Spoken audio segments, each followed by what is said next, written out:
Mauricio Corbalán es arquitecto. Fue parte del colectivo M77 y desde 2005 es codirector junto con Pío Torroja en M7 Red, un grupo de investigación y activismo independiente enfocado en la descripción y traducción de escenarios urbanos complejos. Desde 2008, M7 Red trabaja en la cuenca Matanzas-Riachuelo, produciendo cartografías que combinan grandes bases de datos con información territorial producida por habitantes y organizaciones sociales. Actualmente se encuentra trabajando junto con Forensic Architecture en una investigación sobre el caso de la orangutana Sandra y los derechos de naturaleza. El trabajo de M7 Red ha sido exhibido en bienales como la de Mercosur 2007, Anian 2010, Estambul 2016 y Mugac 2018.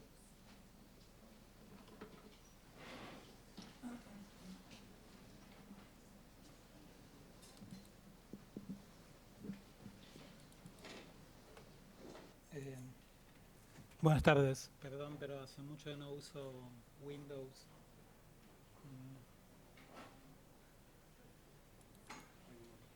Ok.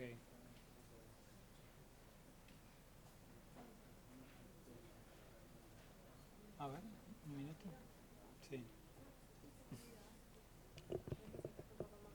¿Cómo haces para la...? No, perdón, ¿Como visual y todo? Sí, Ese botoncito ahí. este. Sí. Slideshow. Ah, ok. Bueno, disculpas. Em, el, el colectivo M7 Red que formamos junto con Pío Torroja,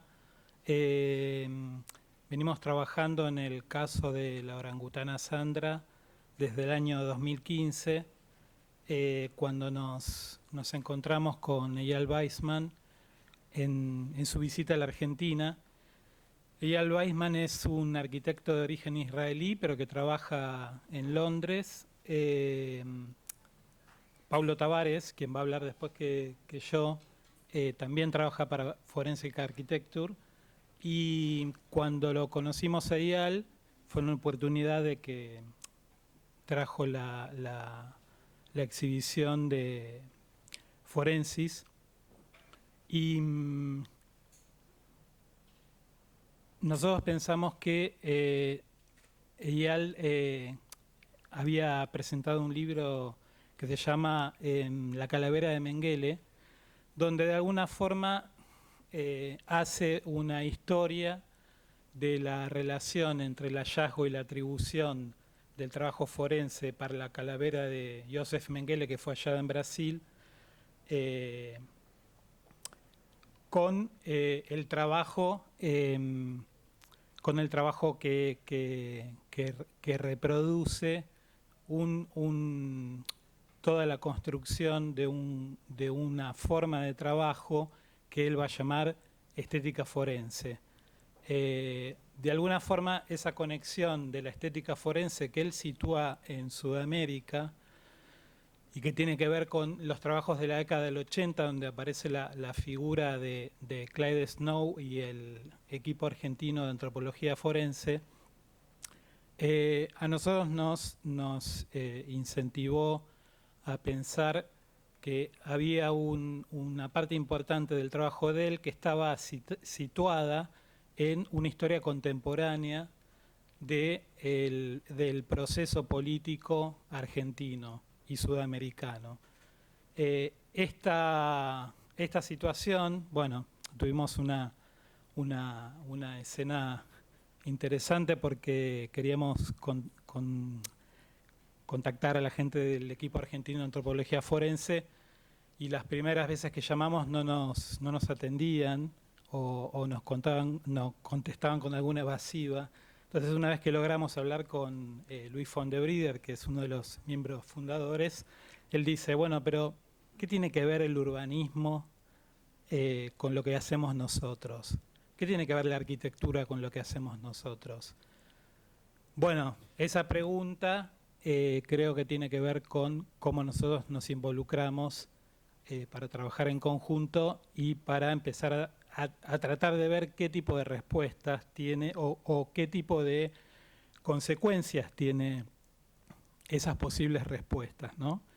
Eso fue en el año 2015 y precisamente unos meses antes había sido el momento en el cual se declara a fines del 2014, aparece en la presentación del habeas corpus para una orangutana que estaba en el zoológico de Buenos Aires hace más de 20 años, una orangutana que no había nacido en el zoológico de Buenos Aires, sino que era un híbrido, podemos decir así, de Borneo y Sumatra, pero que había nacido en un zoológico en Alemania, que es incorporada al zoológico de Buenos Aires alrededor de 1996. Hay una asociación de defensa de derechos del animal llamada FADA, que venía presentando habeas corpus para solicitar la liberación de Sandra. Esta entidad, que es una ONG, en un momento necesita construir, o mejor dicho, solicita cierta apoyatura técnica, pero también de fundamentos para poder avanzar en un tipo de situación jurídica que era bastante inédita y en la cual los antecedentes previos, por ejemplo, la ONG de Steven Wise, que se llama Non-Human Rights Project, en Estados Unidos, había fracasado al presentar un habeas corpus para un chimpancé que se llama Tommy.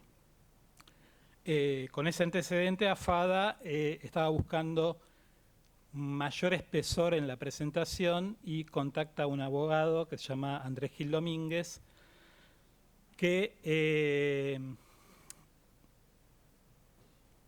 él viene trabajando, comienza a trabajar en la apoyatura de este pedido de habeas corpus y cuando nosotros lo entrevistamos, él dice bueno, que venía pensando en un libro de Robert Alexi, que es sobre si se le puede dar titularidad de derechos a personas no humanas, y él contó en una entrevista que el caso base es una ficción que aparece en Star Trek, donde el tema del capítulo era si se le daban derechos a un robot que iba a ser desensamblado o no.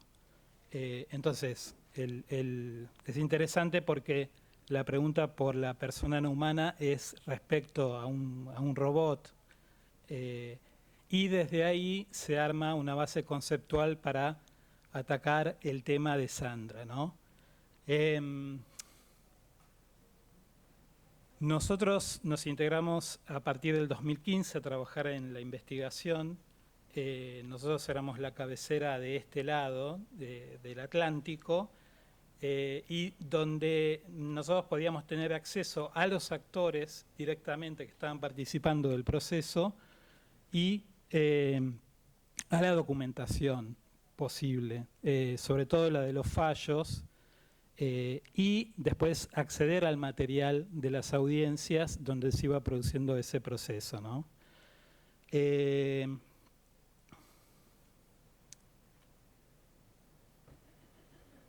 En la presentación del habeas corpus que hace AFADA hay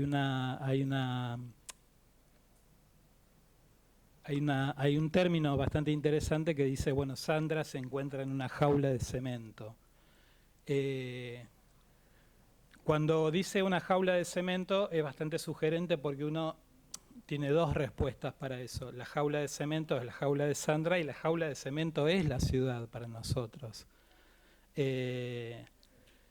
Amén de que Sandra desarrolla una especie de sistema arquitectónico para cubrirse, que es muy típico de los orangutanes.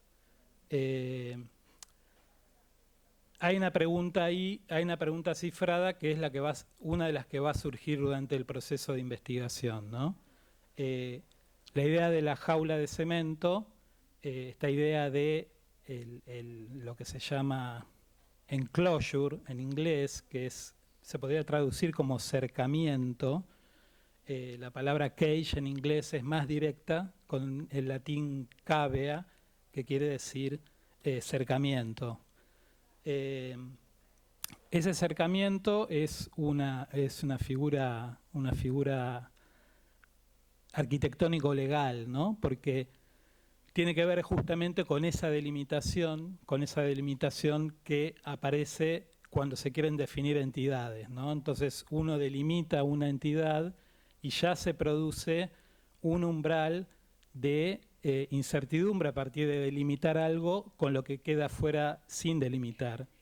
Esa figura del cercamiento, que es bastante enigmática, pero recorre la ley, recorre el espacio y recorre la conformación espacial de estos problemas de delimitación.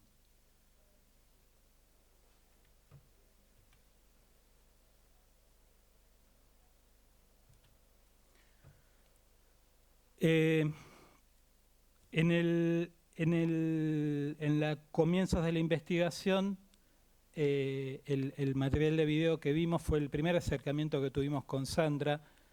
Fue el primero y el último, porque después, ya les voy a referir en el proceso, hubo una circunstancia legal por la cual, no solo legal, sino tiene que ver con todo el dispositivo arquitectónico del zoológico, se quedó inhabilitado y por lo cual no se puede acceder. Ese fue el primer acercamiento que tuvimos con Sandra, que es un video del artista Julián D'Angiolillo.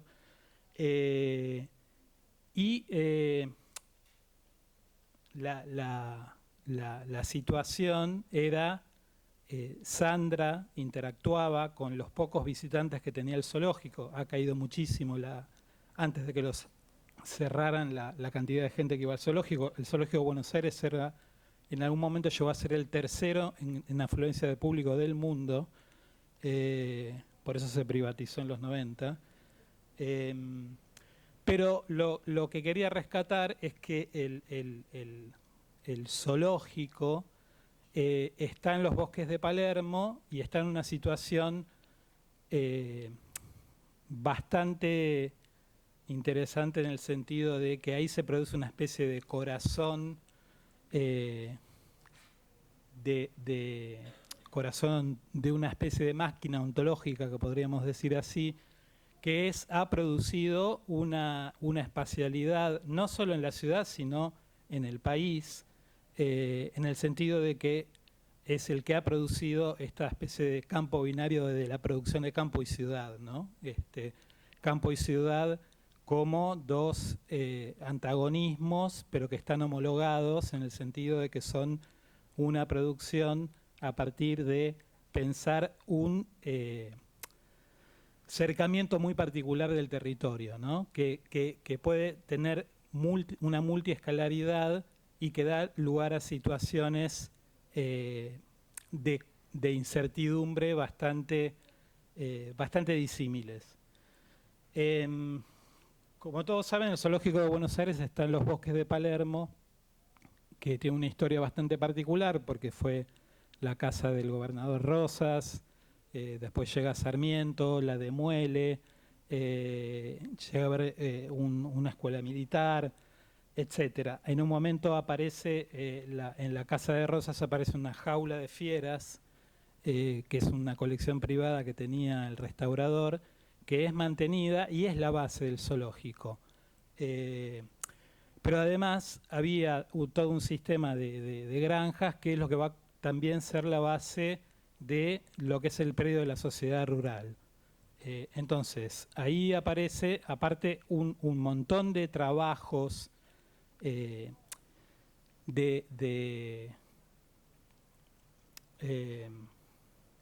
aplanamiento, relleno, de desvío de cursos de agua, todo un proceso, como podríamos decirlo así, de terraformación muy importante que tiene que ver con la modificación de la tierra y con cómo los animales habitan ese pedazo de tierra en la capital ciudad de la ciudad de Buenos Aires. Este es un aparato que después vamos a ver, es bastante interesante porque de alguna forma,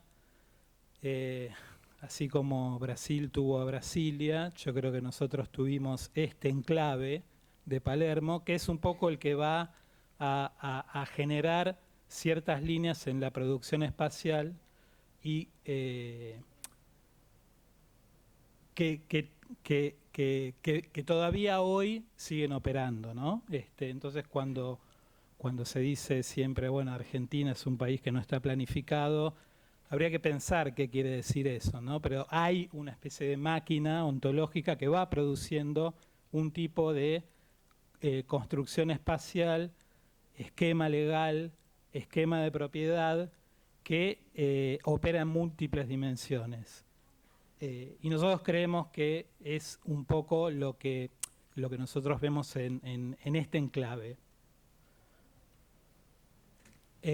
Bueno, haciendo una especie de cronología que nos va a ser útil para después volver a encarar lo de Sandra, uno de los primeros directores zoológicos, el segundo, se llamaba Clemente Onelli, era un italiano, un naturalista, que había sido traído por el perito Moreno para que lo ayude en la comisión de límites en la frontera con Chile.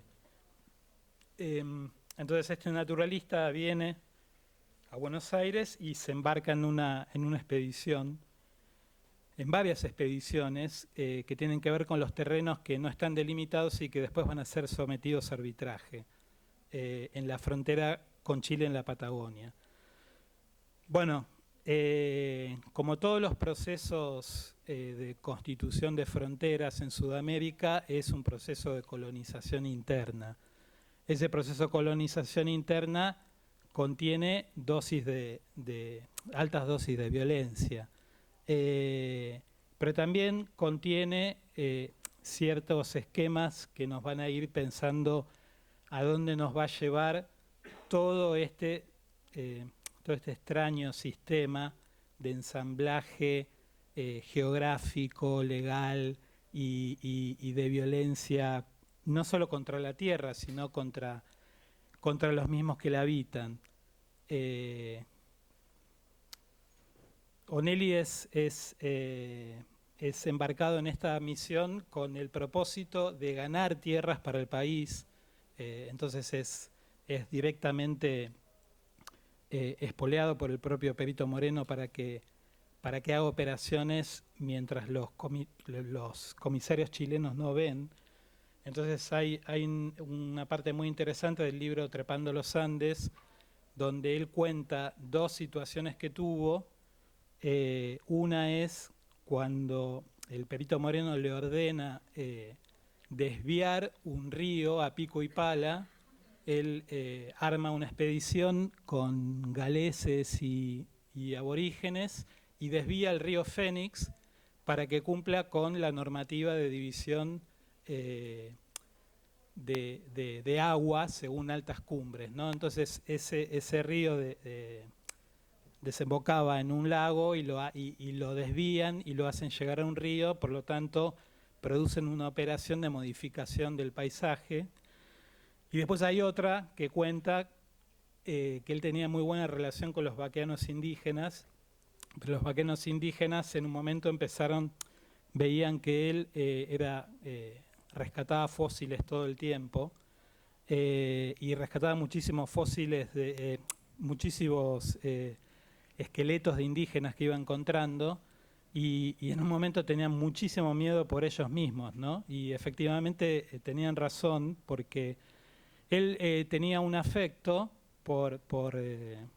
tenía un afecto por la colección de cráneos y él cuenta una anécdota que hace una descripción muy buena del rostro de un indígena muy, muy anciano.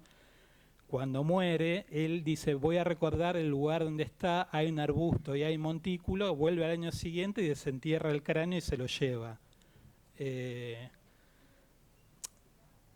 esa relación entre lo afectuoso y la búsqueda del material objetual, o sea, de un sujeto afectuoso transformarlo en un objeto de estudio, es una marca del positivismo de la época, ¿no? Tipo, bueno, vamos a transformar, esto está transformado en un objeto. Él tenía una gran colección de cráneos de indígenas, él se vestía como un indígena tehuelche, trabajó en el Museo de Ciencias Naturales de La Plata, que es parte de ese dispositivo de diseño de maquinaria ontológica, y todo este sistema de adicionar como informaciones que tienen que ver con cómo se ejerce un proceso de delimitación, cómo se ejerce el traspaso del sujeto al objeto, cómo se ejerce una jerarquía, cómo se modifica el territorio, cómo se produce una evidencia científica para mostrar la superioridad racial, etcétera, etcétera, forman parte de la construcción del Estado-Nación, ¿no?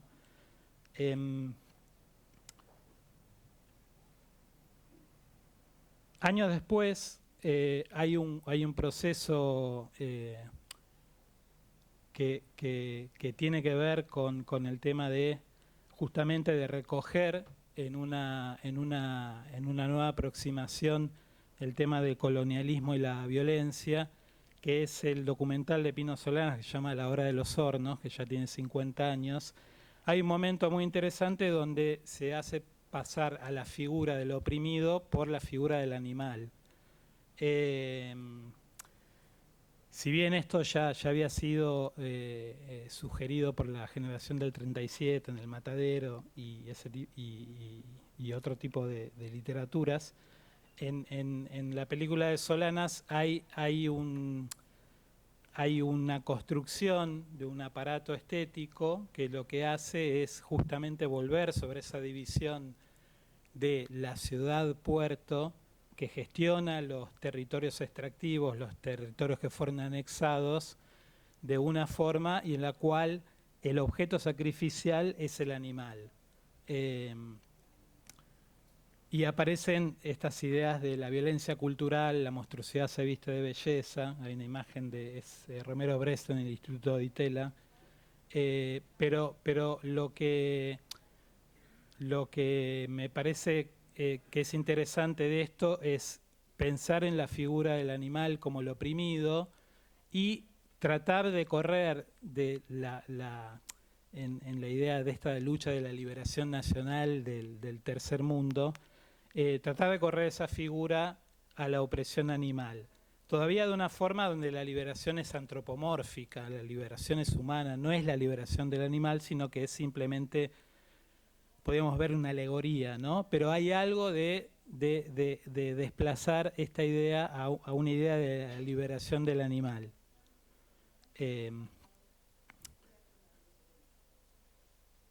Y años después, en esa época, en la década del 70, bastante convulsionada, aparece un momento que es una especie de situación donde podemos ver qué es lo que está. Hay un enfrentamiento ahí que vuelve a reproducir un poco esto que veíamos en lo de Onelli, esta idea de que hay un proceso de cercamiento que tiene que ver con el territorio, donde hay una operación de contrainsurgencia a la misma vez que empieza la gran expansión de la soja en territorio argentino que viene por el lado de Brasil, ¿no? Estos son eran dos geógrafos uruguayos que sacan la primera nota donde se empieza a alertar sobre el tema del desplazamiento de los cultivos autóctonos y de las poblaciones autóctonas. Es en el mismo año que aparece la gran operación de contrainsurgencia en Tucumán, de vuelta el tema de el cercado del bosque, el cercado de la selva, del monte, y es el año que aparece la primera Secretaría de Medio Ambiente en América Latina, que es creada por Perón, y donde ponen una mujer a cargo, que es Yolanda Ortiz. Yolanda Ortiz duró 2 años en el cargo y hay un enfrentamiento que tiene con el Ministerio de Bienestar Social a cargo de López Rega, que estaba totalmente infiltrado por esta contrainsurgencia, pero ahí hay un momento en el cual el medio ambiente, que aparte había sido pensado como una especie de política transversal, tipo es algo que tiene que estar presente en todas las áreas de gobierno, es enfrentado por el Ministerio de la Salud Pública, en el sentido contrarrevolucionario del término, ¿no? Y tiene también que ver con este manifiesto que se llamaba El mensaje de Juan Perón a los pueblos y gobiernos del mundo, que es una versión parecida a la Carta de Estocolmo, que es del 72, donde hay un llamamiento a una política medioambiental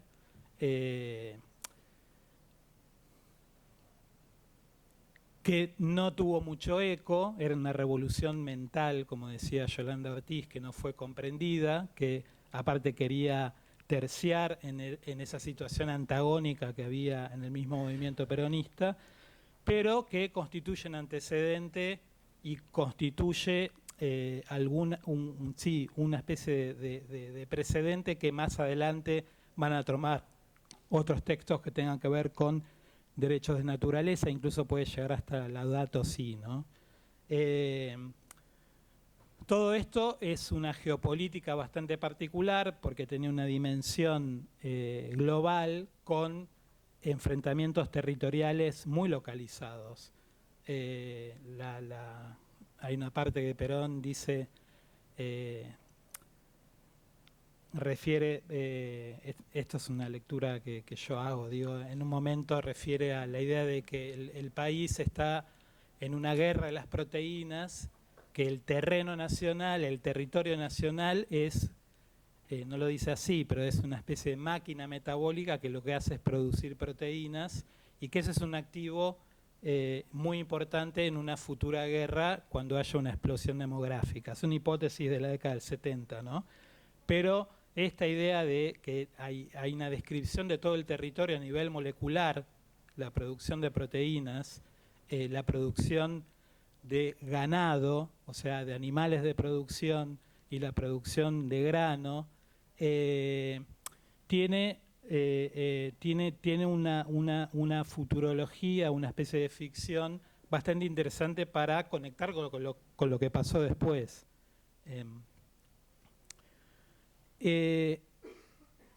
Y retomando lo de Sandra,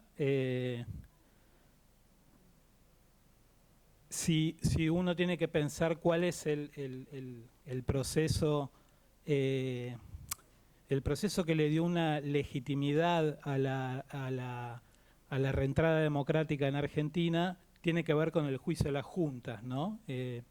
Si bien en la película de Solanas hay toda una idea de la liberación, el proceso en realidad se dio a partir de una tarea forense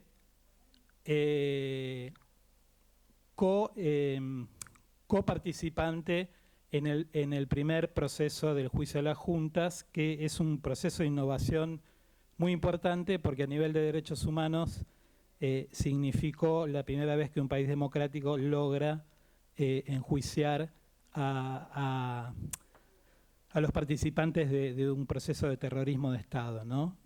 Bueno, acá viene de vuelta la conexión con lo de Sandra, porque cuando comenzamos a trabajar con Eyal Weizman, el proceso de estética forense, él lo llama así, de la reconstrucción de un objeto que lo que hace es comunicar una situación de violencia, ese hacer hablar las cosas, es el tercer momento de las situaciones de genocidio, ¿no? La primera fue la de Nuremberg, donde simplemente había una acusación y había unos perpetradores. La segunda es más la de los testigos que testimonian, y la tercera es la de las cosas que hablan. Las cosas que hablan es la calavera de Mengele, es la calavera que lleva a Snow a una de las sesiones del juicio, y es el advenimiento de esta estética forense que es las cosas empiezan a hablarnos.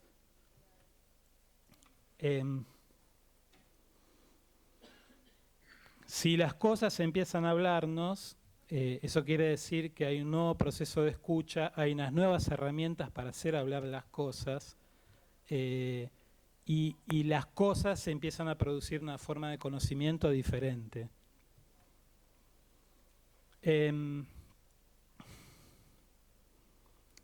Creo que esto marca un poco la temporalidad de la posguerra, ¿no? Tipo a nivel global, y después a nivel más de nuestro continente, el tema de que genocidio y ecocidio, la figura del ecocidio que es desarrollada en la guerra de Vietnam, es una figura que es muy particular de nuestro continente, en el sentido que es el continente que más tiene el índice de muertes más alto por activistas en defensa del ambiente, ¿no? Esto es un poco esa idea de la contrainsurgencia y la relación con el planeta a una escala metabólica global. Esto lo digo para pensar un poco cuál es la geopolítica de los derechos humanos en la cual se inserta el caso de Sandra, ¿no?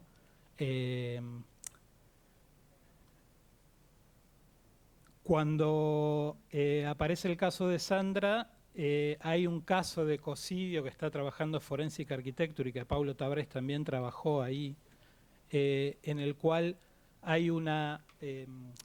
se quiere construir un caso para presentar a un tribunal internacional sobre la destrucción del hábitat del orangután por la industria del aceite de palma en Indonesia, que está involucrada una empresa coreana y una empresa de Indonesia bastante grandes, y se produce un incendio en la selva muy grande que se pudo ver desde satélites en el año 2015, y se comienza a trabajar en el caso para construir un caso de ecocidio, ¿no?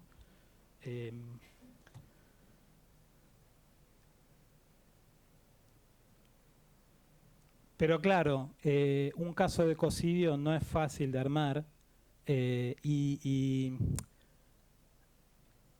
uno de los argumentos para armar el caso era tipo que la destrucción de la selva lo que produce es la destrucción del hábitat del orangután.